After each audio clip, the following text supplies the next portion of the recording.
Victim Statement Joe Schreibvogel, Round 2. Carole Baskin, Victim Statement Resentencing of Joseph Maldonado, Passage, January 28, 2022. The sentencing memorandum submitted by Mr. Maldonado Passage on page 13 urges the court to consider his background, character, and conduct. I believe his conduct from the time of his original sentencing until today demonstrates why he is an even greater threat to me and to my family now than he was at the time of that sentencing. At the sentencing hearing in January 2020, Mr. Maldonado Passage made at least a token effort to show remorse. He said, "Do I owe Ms. Baskin an apology? Absolutely."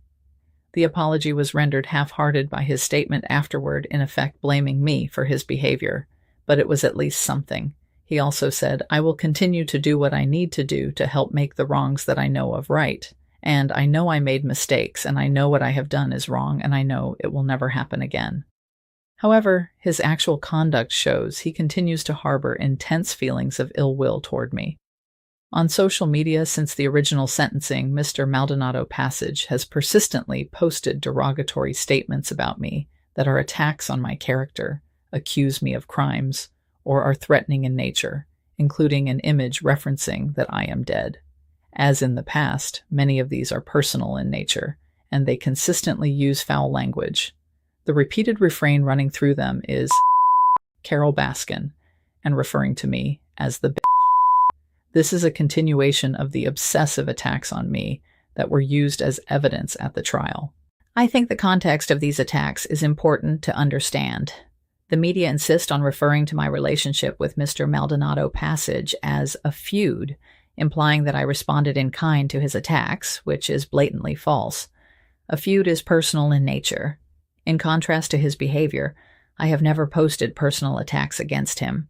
What I have commented on publicly is the abusive way he has mistreated animals. That is what I have always criticized and sought to end. The media has also mistakenly reported that my goal was to shut down his zoo. This is false. My only goal was to stop the breeding of big cats and the abusive cub petting. Neither is required to operate a successful zoo. I point out these misconceptions because his actions show that for him only, it is a feud. For him, I believe the evidence shows it is a personal to the point of obsession. Every person who worked at the zoo and later came to us to report the mistreatment of animals told us that he ranted against me daily. A prisoner who spent a year in jail living with Mr. Maldonado Passage has told us that this daily ranting continued even after his incarceration, including expressing his desire to have me killed. I live with concerns about his continued behavior toward me to this day. Following are just a few examples of his Facebook posts since the original sentencing. I urge that this conduct, i.e., these continued online attacks on me, be considered at this resentencing. Some of the disparagement is incorporated into products he sells online. The label for a marijuana product to whom he has apparently licensed his name shows a tiger urinating on a gravestone that says, "Repeat Hell Carole."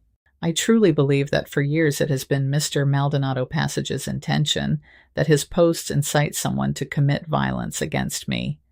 It is clear from the posts he has made since his arrest that Mr. Maldonado Passage's feelings of extreme hostility toward me continue. There are several reasons why I believe Mr. Maldonado Passage is more dangerous today than ever. First, before the Tiger King production, he had a limited following of fans who could potentially act on his provocative posts.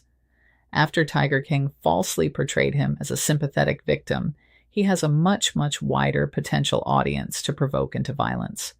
Second, if he were released, his fame now puts him in a position to have substantial income with which to possibly pay someone to commit violence against me.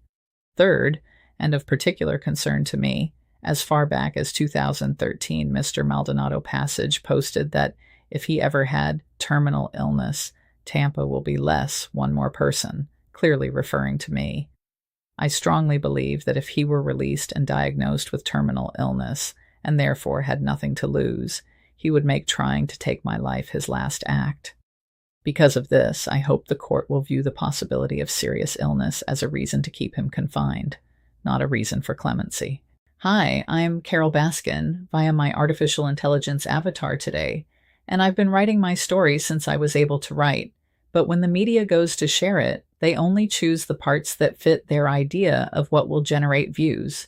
These are my views and opinions. If I'm going to share my story, it should be the whole story. The titles are the dates things happened. If you have any interest in who I really am, please start at the beginning of this playlist. I know there will be people who take things out of context and try to use them to validate their own misconception, but you have access to the whole story, real and AI visuals from HeyGen, OpenArt, and other platforms. This video is for entertainment purposes only.